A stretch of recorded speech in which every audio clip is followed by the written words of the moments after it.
Greetings, travelers. Oh, hey, Kari, how are you? Good. We just got back from madness. Yeah.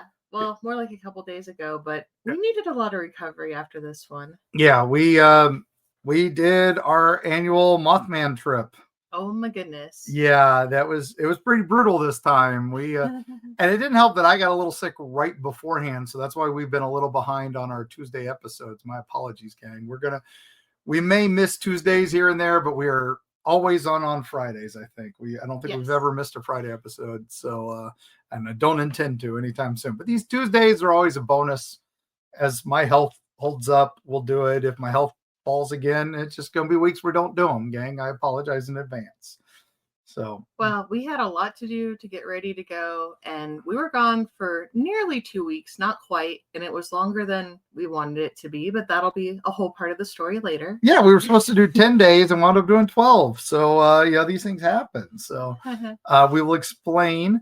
But what we wanted to do for this one, gang, is let you know what happened, basically, and all the weirdness we did, because we're in full research, wrapping up research on the next book.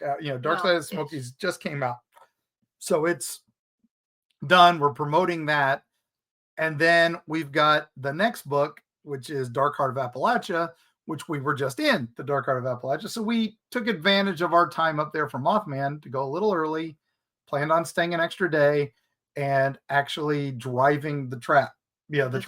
Yeah, and see how we could do for you. Well, I mean, honestly, we're always in book research mode. If we go somewhere, we're going to find some stuff that we want to either talk about on the podcast or put in a future book, because that's Eerie traveling. Yeah, that's what we do. And so I had put in a few places that were stuff I had researched for the book, but hadn't really taken pictures of and hadn't been to since I was a kid. A couple I've never been to. So it was like, okay, this is must-dos. So we're going to break this down over the next couple episodes of our Tuesday shows. Because we had a lot of lead up to Mothman, because we left on Thursday the 11th. So over a week before Mothman. Yeah. And we knew we had an event Saturday. Yes, that was a new event. So we're going to pretty much take you up to that. Well, so for this episode, we might go a little beyond. Maybe a little beyond. But that's the plan. So Thursday.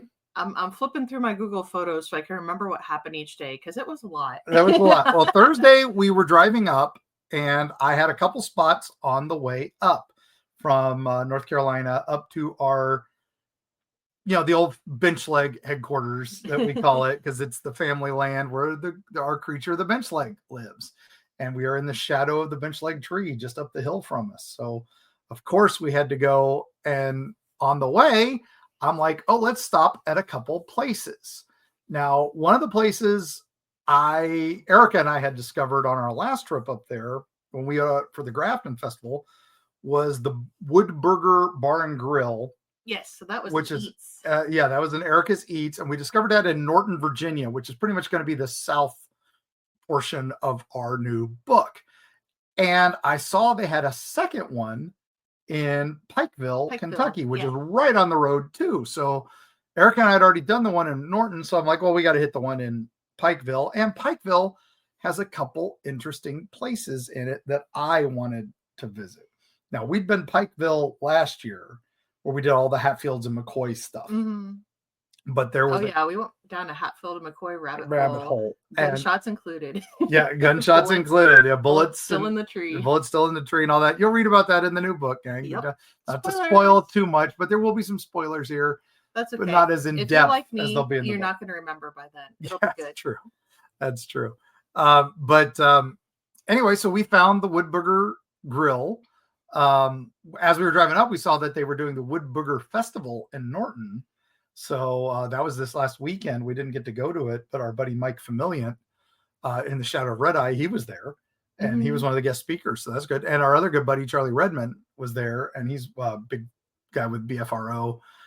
So a couple good Bigfoot investigators there. So sad that we missed that. But yeah, we'll have to maybe next year. We'll try to shoot for that one. But oh my gosh.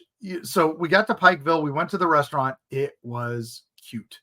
A lot of good food. Bar and grill. I mean, good food. Good food. Fun Bigfoot theming. I think the Norton one is their main restaurant because it's huge.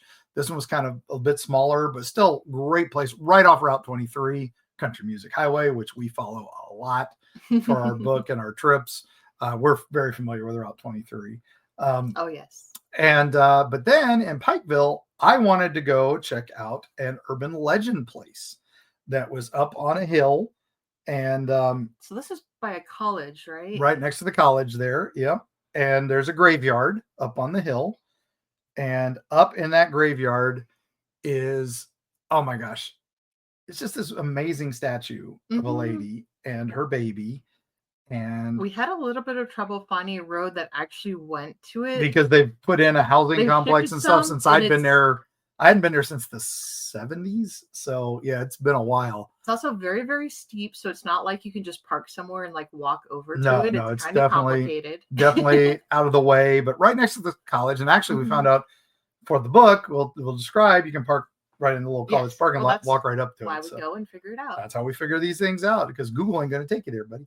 Yeah, Google was wrong. And Apple Maps is worse. So, all right. So anyway, we got there and we went up to the grave and I told the story. It is, the story is the statue of this lady is haunted, and that she's looking out over the hotel her husband built and all that. But if so the statue town says Hatcher, right? It's Hatcher, that's the family. And Olivia Hatcher or Octavia Hatcher. I think it was Octavia Hatcher. But anyway, and then Jacob is her little boy, and he died as an infant. But she overlooks them, and if something bad happens in the town or she is distressed, she turns her back on the town. The statue literally turns around. Now, sadly, she's like way up high on a pedestal. Like she is definitely way over your head, standing there full size. Yep. And sadly, her hand is broken because some of the college students, we think, it's never been proven, but they tend to move her around whenever the local teams don't do well or something like that.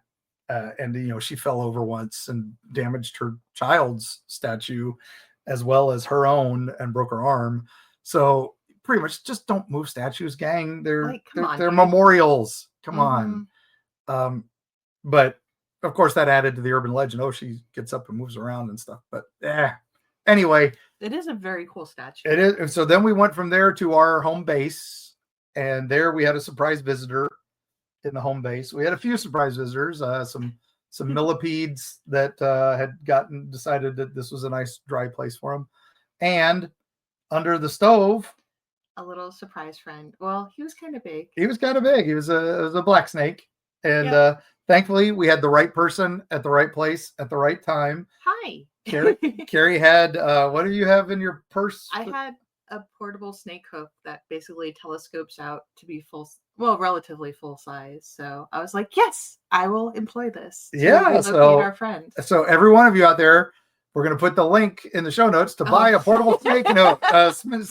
So always when you find a snake, make sure it's a non-venomous species. He was very obviously a black rat snake, so we knew that was good. He was very well behaved. Yeah, he only snipped at you once, I think. And I don't think he really did. I don't even think he really tried. He was just trying to get away. He was just trying to go in the other room. So I, got the hook up by his neck, picked him up towards the tail, and just escorted him outside. And then let him loose. Yep. So, which is what you should do, gang. It's what you should do. They're there to help the environment. He's probably just making sure there's no extra critters in the trailer. Yeah, he was eating mice and stuff. So good for him. But thanks, dude. All right. So that was Thursday night. And then Friday, we went on another excursion, and we will talk about that after the break.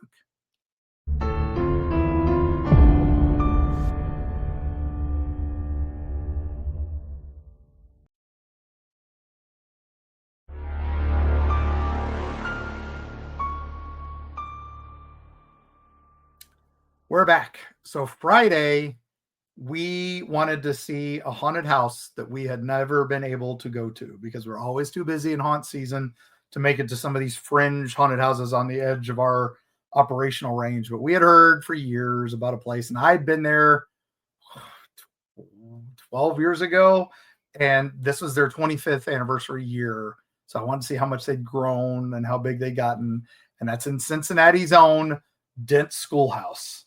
Ohio is not a short trip for us, but we made it part of this trip. And I've heard you talking about this so much, I was like, come on, hun, let's freaking go. I remember I'm from the Midwest, so 10-hour drives are nothing for me. I'll drive 2 hours just to try a new sandwich shop. This, we were like, okay, it's only 3 hours from our base of operations, and we can hit some stuff in Ohio that may not be in the next book, but was definitely cool stuff we needed to accomplish for Eerie travels. So haunted places, yes. Haunted place and a cool monument. So before we went to Dent, we decided we were going to hit Cincinnati area. Of course, we swung by the train station that is now the Hall of Justice. Yes, that's such a cool building. Oh my God, that was actually one of my favorite things. Yeah, it's a beautiful building, had lots of pretty flowers in front of it, and they just used it for the new Superman movie recently. So it was very cool. For those of us who grew up in the 70s, the Hall of Justice, the Super Friends, was based on this building. So you would recognize it immediately. Immediately. So we had to go to that. Then we went to Hamilton, Ohio, which is my old stomping grounds. I kind of grew up in Carlisle and Hamilton for a few years, my late elementary school years, and it was fun. That was a nice town, and so I knew some of this stuff, but I knew of a haunted location there that I wanted to go to, which is the Butler County Historical Society now. It's called the Benninghoffen House, and there's a few ghosts there that are well known. And I wanted to make sure that they were still offering public tours and all that. One of the ghosts there is Wilhelmina Benninghoffen. She hangs out in the parlor area, and she is very unhappy with some of the things they have in the parlor area. So she lets the psychics and anyone who goes for their ghost tours know this vase is not supposed to be here. This dress does not represent the proper culture. All that. I love that she's a very prim and proper hostess of her house. So, well, they have the problem of several historic society buildings in that they bring in more things to display, and sometimes those things bring in other things. Yeah, there's that disrupts the house a bit. Yeah, what is it? They have the table and desk upstairs that belong to one of the first mayors of the town, James. I want to say Bridges, and he's upset because he's always at his writing desk and people keep coming in and interfering with him. So now they've actually blocked off that room. One of the cool things was there was a flag there that I just fell in love with that, check my notes here. It was Colonel Vandermeer, and it was one of the Ohio regiments that was in the Battle of Chickamauga, which we just wrote about in our recent book. So Brigadier General Ferdinand van der Veer. And so pretty cool. That was very neat. But the whole place was very cool. They had there's lots of neat things to see. Like there's an old harp, very cool, really neat, intricate headpiece to it. Oh yeah, that's some beautiful stuff. And they had like a 50s, 60s diner drive-in exhibit right now. So very cool. The people there were wonderfully awesome to us. Kari got to sign a couple Unnatural Ohios in there. Yeah, they had some in their gift shop. So yay. Yeah. If you find those are signed. Those are signed up there. But then we went off to the Hollow Earth Monument, which is one of those great things. Was it Captain John Cleves Sims, who was a guy from the War of 1812. He's a war hero. And he decided at some point the earth was hollow at the poles and inhabitable. So he tried to organize a group to go there. And Andrew Jackson was very, very, very not interested. But John Quincy Adams, his predecessor, was interested. And they were almost to the point of doing it. But Andrew Jackson came in and said, nope, not happening. So Sims died shortly thereafter and was never able to go see if the South Pole or the North Pole had an entrance to Hollow Earth. But they put a big monument up to him. So this basically looks like a tall pillar with a fat donut on top. Yeah, a donut on top, a sphere with holes in it. I'm sure it looked nicer, but it is getting a little weathered. Well, it was smaller, and then they put it up on that pedestal because so many people were messing with it and stuff like that over the years. There's a little fence around it now. So it was a huge cemetery, And they decided, and it was made into the city park, and they moved all the bodies but his.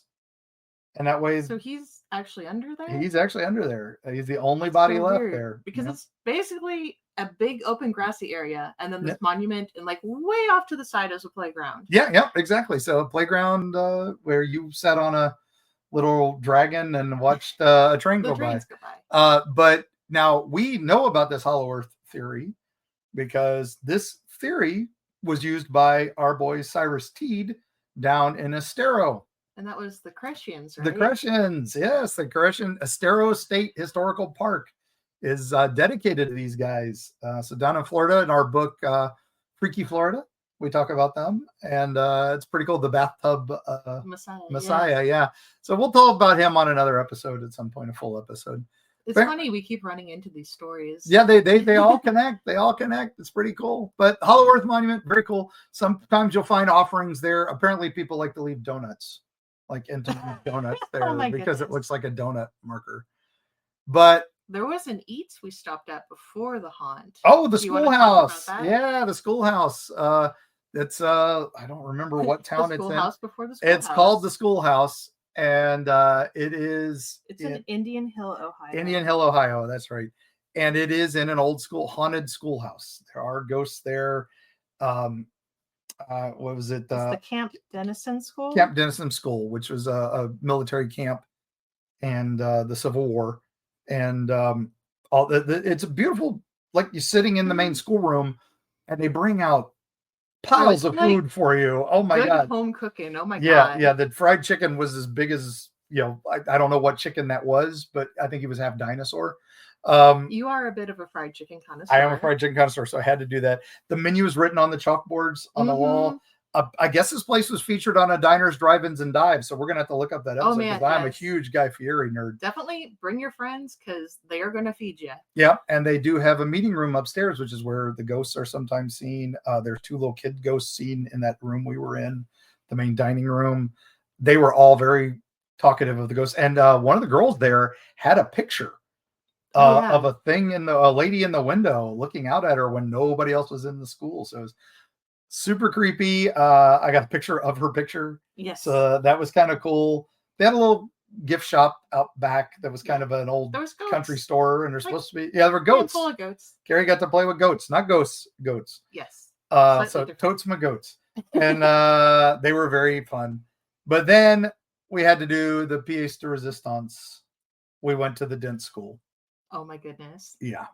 That was an epic haunted house. It's an old schoolhouse in Cincinnati. The story is they basically did a Freddy Krueger knockoff. They have a guy, Charlie, who was the janitor there who hurt and disappeared lots of kids down in the boiler room. Not exactly original, but but they themed it so good on that. Their outside theme was clowns because you got to do clowns. And we got to hear our old friend Dick Terhune's voice echoed out as the voice of the haunt as we were walking around outside, introducing people to the rules and everything. They had some great characters outside. What was that, Pumpkin Gulator or something? Oh man, he had like pumpkins on his shoulders. Yeah, too. And then a couple skellies, a couple jesters. When you will go through the main areas, like a little midway before the haunt, and then you get into the haunt proper, which is in the school. And wow, it was epic. Yes. The very good detail. It's again like the other haunt we did. We're not friendly if you are not good on stairs. Oh yeah, no, it's definitely an old school building. It's an old building. So it's definitely not ADA accessible. But what fun. And there was definitely some standout rooms when we went through. Like there was a room that was a classroom with all the desks, and there's just a bunch of figures standing pointing to the front. Yeah, like where a kid's getting spanked. Oh my goodness. Yeah, I'm like, oh, that was a primal terror there.